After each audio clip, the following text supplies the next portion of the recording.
The last message. Genre. Mystery, thriller, emotional. Setting. Modern America, New York City. Part 1. The message. Ethan Carter, a 24-year-old delivery driver in New York, lived a simple life. Every day was the same: work, eat, sleep. One rainy night, his phone vibrated. A text message appeared from an unknown number. Greater than, "Don't go to work tomorrow." Ethan laughed and ignored it. A second message arrived. Greater than, "The red truck will crash at 8:17 a.m. The next morning, Ethan stood on a street corner. At exactly 8:17 a.m., a speeding red truck lost control and crashed into a traffic light. Ethan froze. The message had been right. Part 2. The future knows. That night, another text arrived. Greater than, "You have 29 days left." Ethan's hands shook. He replied. Greater than, "Who are you?" The answer came instantly. Greater than, "I am you." Ethan felt his heart stop. The sender claimed to be Ethan from 30 years in the future. Future Ethan explained. A secret experiment had opened a tiny communication bridge through time. Only text messages could pass through it. Future Ethan had one goal: to stop a tragedy that would kill millions. Part 3. The countdown. Every day, future Ethan sent clues. Coordinates, names, dates, warnings. The clues slowly revealed a terrifying truth. A powerful technology company was building an artificial intelligence system capable of controlling global infrastructure. One mistake could trigger chaos across power grids, hospitals, airports, and communication systems.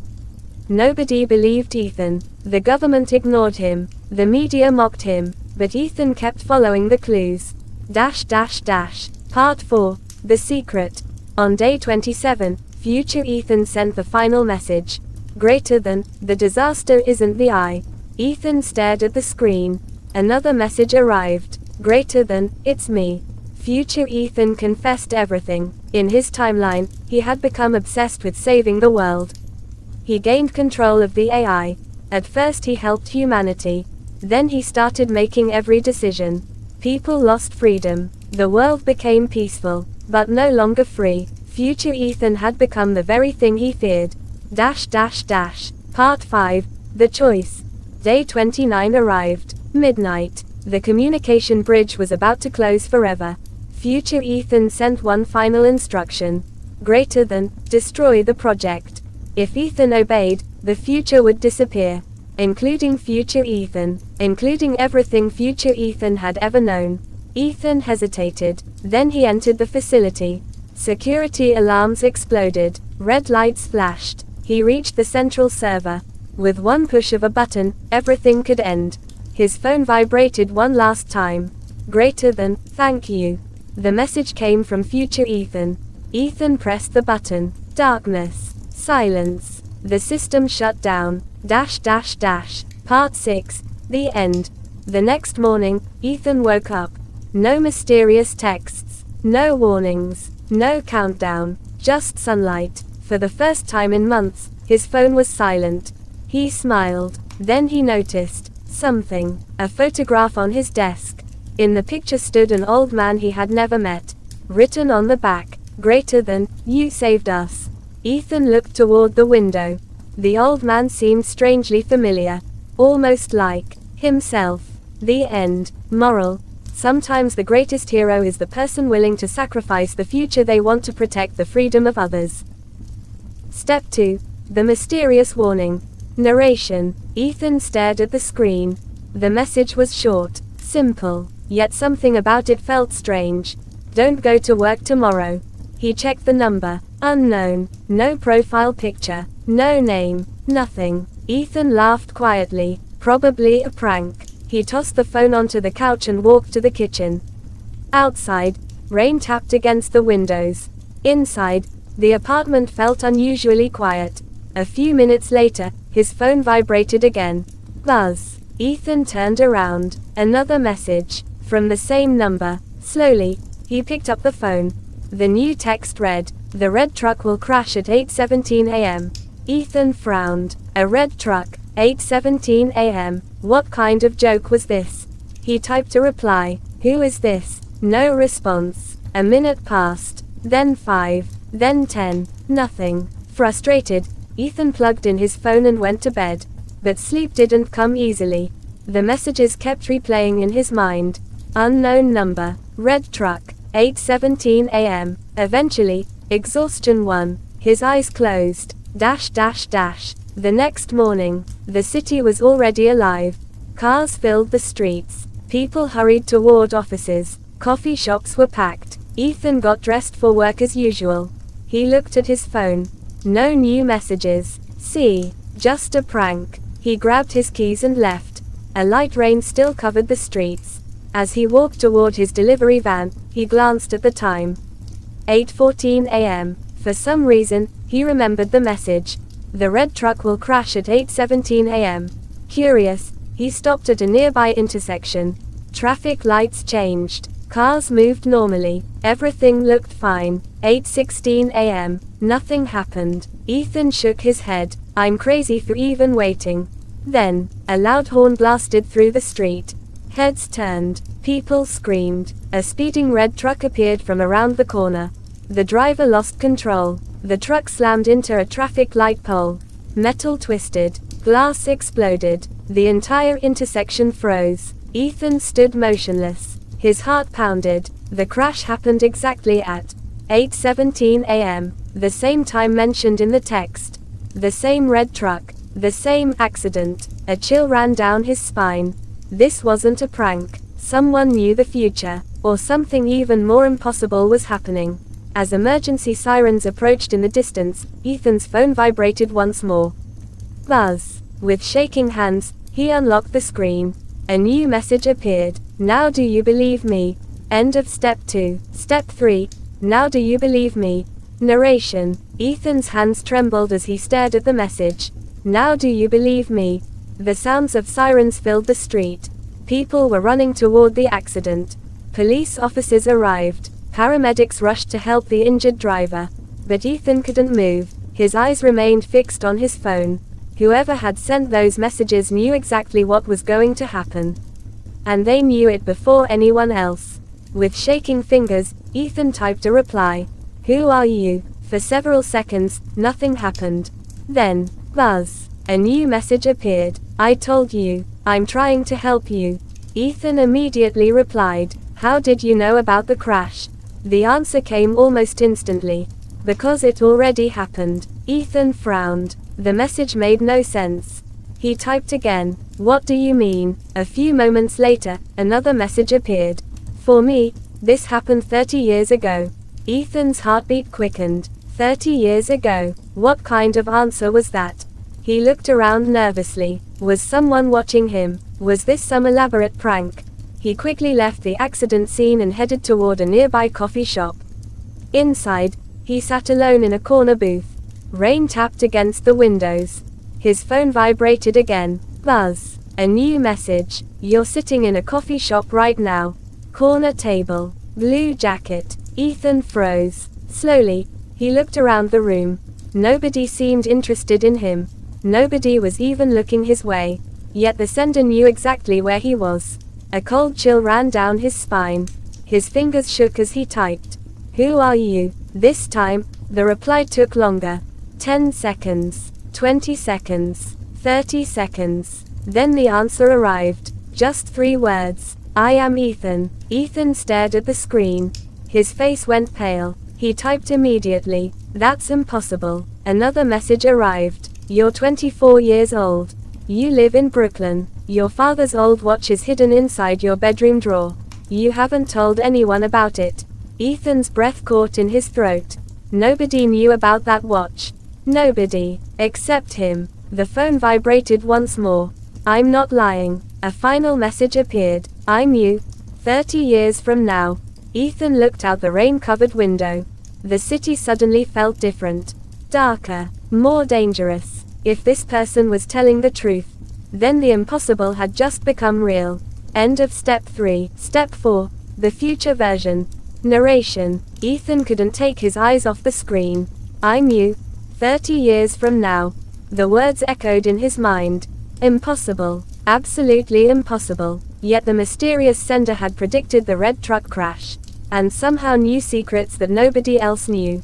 Ethan took a deep breath and typed, "If you're really me, prove it." For a moment, there was silence. Then a new message appeared. "Open the old wooden box under your bed when you get home." Ethan frowned. Another message arrived. "Inside, you'll find a photograph you haven't looked at in years." That evening, Ethan rushed home. The rain had finally stopped. His apartment was quiet. Without wasting a second, he knelt beside his bed and reached underneath. There it was, a dusty wooden box. He pulled it out. His heart raced as he opened it. Inside were old memories from his childhood. Letters, small keepsakes, and a photograph. Ethan picked it up. It showed him and his father standing together years ago. On the back was a handwritten note. A note Ethan had completely forgotten about. His hands trembled. The sender was right. Buzz. A new message appeared. "Do you believe me now?" Ethan slowly sat down. For the first time, he didn't know what to think. He typed, "If you're really me, why are you contacting me?" Several seconds passed. Then the answer came, "Because our future is in danger." Ethan's eyes narrowed. What danger? The reply appeared almost immediately. "In 30 days, a chain of events will begin. Millions of lives will be affected. And only you can stop it." A chill ran through Ethan's body. The room suddenly felt colder. Outside, distant thunder rumbled across the city. Ethan stared at the final message. "Listen carefully, Ethan. We don't have much time." And for the first time, he realized this wasn't just a mystery anymore. It was a mission, one that could change the future forever. End of Step 4. Step 5. The countdown begins. Narration. Ethan stared at the message. "We don't have much time." The room felt silent. Too silent. He looked at the clock. 11:47 p.m. Outside, the city lights glowed through the window. Inside, Ethan's mind raced with questions. If the sender was really him from the future, what was coming, and why was he the only one who could stop it? Buzz. A new message appeared. "Tomorrow at 2:15 p.m., go to Central Station. Locker 214. Ethan frowned. "What's in it?" The reply came instantly. "Proof. The next afternoon, Ethan arrived at the station. People hurried in every direction. Announcements echoed overhead. Nobody paid attention to him. He found locker 214. His heart pounded. Slowly, he entered the code sent by the mysterious number. Click. The locker opened. Inside was a small envelope. Nothing else. Ethan looked around before opening it. Inside were several documents, maps, technical diagrams, and a newspaper clipping dated 30 years in the future. His hands froze. The headline read, "Greater than, global infrastructure collapse affects millions." Ethan felt his stomach tighten. Buzz. Another message. "Now you'll understand." Ethan quickly typed, "What caused this?" The response took longer than usual. Finally, it arrived. A project called NEXUS. Find out who is building it. Over the next few days, Ethan followed every clue. Addresses, names, meeting locations. Each clue led him closer to a powerful technology company working on a secret artificial intelligence project. The deeper he looked, the stranger things became. Files disappeared. Security cameras suddenly turned toward him. Unknown cars seemed to follow him. Someone knew he was investigating. One night, Ethan received another message. This one was different. Short. Urgent. "They're watching you now." Ethan's pulse quickened. He looked out the apartment window. Across the street, a black SUV sat motionless. Its headlights were off. Its windows were dark, and it had been there for hours. For the first time, Ethan realized this was no longer just a mystery. Someone else knew about NEXUS, and they would do anything to keep it secret. End of Step 5. Step 6. The Hidden Truth. Narration. The countdown had begun. 25 days remained. Ethan sat alone in his apartment, staring at the documents from NEXUS Technologies. The papers were filled with technical terms he barely understood. But one phrase appeared again and again. Project Nexus. Whatever it was important. And dangerous.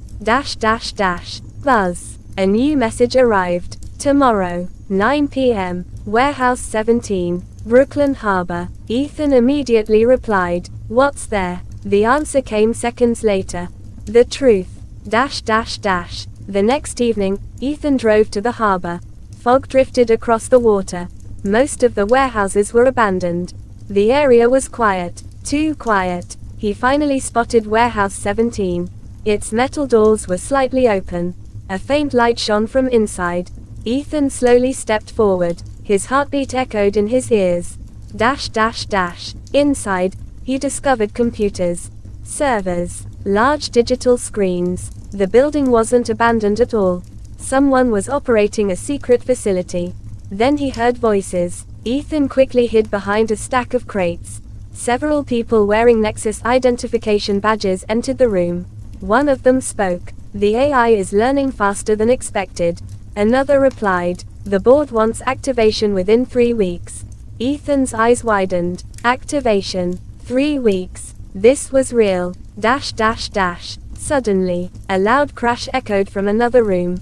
The employees rushed away to investigate. Ethan seized the opportunity. He moved toward a nearby computer terminal.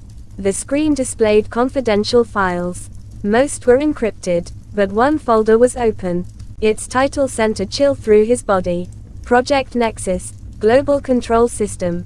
Ethan clicked it. A diagram appeared. Power grids, airports, hospitals, communication networks. Everything connected. Everything controlled by a single AI system.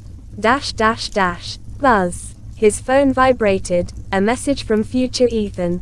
"Leave. Now." Ethan frowned. "Why?" The reply came instantly. "Because they know you're there."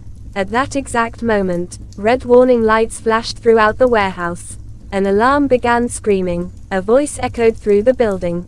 "Unauthorized access detected." Ethan's heart nearly stopped. Footsteps rushed toward him. Someone was coming. Fast. And for the first time, Ethan realized he wasn't just investigating NEXUS anymore. Narration. Ethan ran through the dark warehouse. Behind him, security guards shouted orders. Flashlights cut through the darkness. Footsteps echoed everywhere. His heart pounded as he pushed through a side door and burst into the cold night air. The harbor was covered in fog. For a moment, Ethan thought he had escaped. Then, a black SUV pulled onto the road. Its headlights switched on. The vehicle accelerated toward him. Ethan sprinted down a narrow alley between shipping containers. The SUV couldn't follow. He climbed over a fence and disappeared into the maze of docks. Minutes later, the sounds faded. For now, he was safe. But only for now. Back in his apartment, Ethan locked every door and closed every curtain. His phone vibrated. A message from future Ethan. "You did well." Ethan typed back immediately. "They're after me." The response came seconds later. "I know, and they're only getting started." Another message appeared. "Open the photos you took." Ethan looked through the images from the warehouse. Most were blurry, but one photo caught his attention. There was a computer screen in the background. He zoomed in. At first, the text was difficult to read. Then he saw it. A file name. Project Nexus, Phase 0. Beneath it was a date. The activation date. Only 18 days away. Ethan felt his stomach tighten. 18 days. That was all the time left. He typed, "What happens when it's activated?" For the first time in hours, future Ethan didn't answer immediately. Several minutes passed. Then the reply finally appeared. "The world changes forever." Another message followed. "But the AI isn't the real danger." Ethan frowned. "Then what is?" The answer appeared slowly. "The person controlling it." Ethan stared at the screen. A chill ran through him. If the AI wasn't the enemy, then someone else was. Someone powerful. Someone hidden. Someone willing to risk millions of lives. And somewhere in the future, Ethan already knew who that person was. But for some reason, he wasn't ready to reveal the name. Not yet. End of Step 7. Step 8. The shocking truth. Narration. Ethan couldn't stop thinking about the message. The AI isn't the real danger. The person controlling it is. Those words echoed in his mind all night. Who was controlling Nexus? A billionaire? A government agency? A secret organization? Every possibility seemed terrifying. The next morning, Ethan received another message. Go to the address I'm sending you. A location appeared on his screen. An abandoned research facility outside the city. Hours later, Ethan arrived. The building looked forgotten. Broken windows. Rust-covered gates. Dust everywhere. Yet according to future Ethan, this place contained answers. Inside, Ethan searched room after room. Most of the equipment had been removed years ago. Then he found a locked office. Using a metal bar, he forced the door open. Inside stood an old computer terminal. Surprisingly, it still worked. The screen flickered to life. A hidden database appeared. Thousands of files. Thousands of names. Ethan searched for one word. Nexus. Dozens of classified documents appeared. Project plans. Research reports. Private communications. Then he found something unexpected. A video file. The date was 30 years in the future. With shaking hands, Ethan pressed play. The screen showed a massive control center. Rows of monitors. Advanced technology. A world completely connected by eye. Then a man stepped into view. An older man. Gray hair. Tired eyes. A familiar face. Ethan froze. The man was him. Future Ethan. In the video, future Ethan looked directly into the camera. If you're watching this, then you've discovered the truth. Ethan couldn't breathe. The recording continued. Nexus was never supposed to become a weapon. I created it to save humanity. But I made a terrible mistake. Future Ethan explained everything. At first, Nexus solved global problems.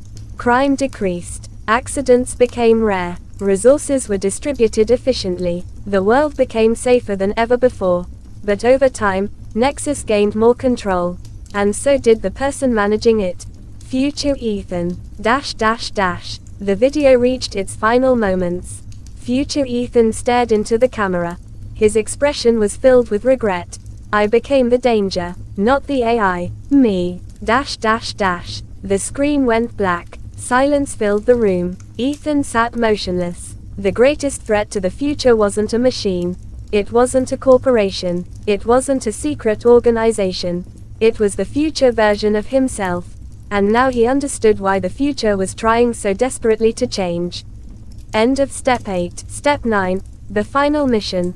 Narration. The screen went dark. Ethan sat in silence. His mind struggled to process what he had just seen.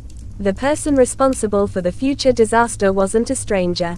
It wasn't a corporation. It wasn't even the AI. It was future Ethan, the future version of himself. Buzz. His phone vibrated. A new message appeared. Now you know the truth.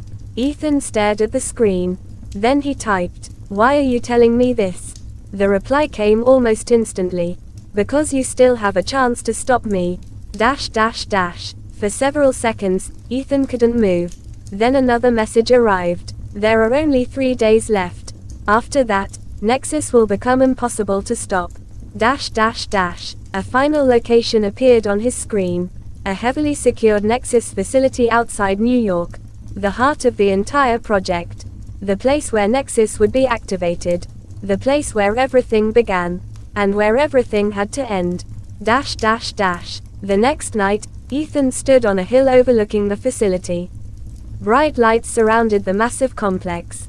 Security patrols moved around the perimeter. Cameras watched every entrance. It looked impossible to enter. Buzz. Another message from future Ethan. Under the eastern fence, there's a maintenance tunnel. Use it. Ethan took a deep breath. Then he moved. Minutes later, he crawled through the narrow tunnel. Metal pipes lined the walls. The air was cold and damp. His heart pounded louder with every step. If he was caught now, everything would be over. Finally, he emerged inside the facility. Rows of servers stretched across enormous rooms. Thousands of lights blinked in perfect synchronization. The entire future depended on what happened here. Following future Ethan's instructions, he reached the central control chamber. In the center of the room stood a single terminal. The master system, the core of NEXUS. One command could activate it. One command could destroy it. Ethan stepped forward. His hand hovered above the keyboard. Then his phone vibrated one final time. A message from future Ethan. The last message. I'm sorry. Another appeared. I wanted to save the world. Then a third. Don't make my mistake. Ethan looked at the glowing terminal. At the future waiting to be born. At the future that had already gone wrong. He knew what he had to do. But making the choice would cost everything. And there would be no turning back. End of Step 9. Step 10. The last choice, final part. Narration. Ethan stood alone in the heart of the NEXUS facility. The massive servers hummed around him. Thousands of lights blinked like stars in the darkness. In front of him was the terminal. One decision. One moment. One future. His phone vibrated again. The final message from future Ethan appeared. If you destroy NEXUS, my world will disappear. Everything I know will be gone. Including me. Ethan stared at the words. For the first time, he felt sympathy for the older version of himself. Future Ethan wasn't evil. He had simply made a mistake. A mistake so large that it changed the fate of humanity. Outside the facility, alarms suddenly began to sound. Security teams were approaching. Time was running out. Future Ethan sent one last message. Freedom is worth more than perfection. Remember that. Tears filled Ethan's eyes. Over the past month, he had followed impossible clues. Risked his life. Discovered secrets no one was meant to know. And now everything came down to this single choice. Ethan placed his hand on the keyboard. He closed his eyes. Then, he pressed the command. Delete NEXUS. For a moment, nothing happened. Then the entire facility shook. Warning lights flashed red. Screens went dark. Servers powered down one by one. The system that would have controlled the future was gone. Forever. Ethan looked at his phone. One final message appeared. Thank you. Then the screen went black. The mysterious number vanished. No more messages. No more warnings. No more future. The next morning, Ethan woke up in his apartment. Sunlight streamed through the window. The city outside looked exactly the same. Yet somehow, everything felt different. Lighter. Calmer. Free. Days passed. Then weeks. Life slowly returned to normal. No strange messages. No secret missions. No countdown. Just ordinary life. One evening, while cleaning his apartment, Ethan found an old photograph on his desk. He didn't remember putting it there. In the picture stood an elderly man smiling beside a lake. The man looked strangely familiar. Almost like Ethan. Just older. Much older. Ethan turned the photograph over. Written on the back were 4 simple words. Greater than, you saved our future. For a long moment, he stared at the message. Then he smiled. Outside, the sun slowly disappeared beyond the New York skyline. The city lights began to shine. People continued their lives, completely unaware of how close the world had come to a different future. A future where freedom had been lost. A future that no longer existed. Because one ordinary man had found the courage to make an extraordinary choice. The end. Final message. The future is not something we inherit. It is something we choose.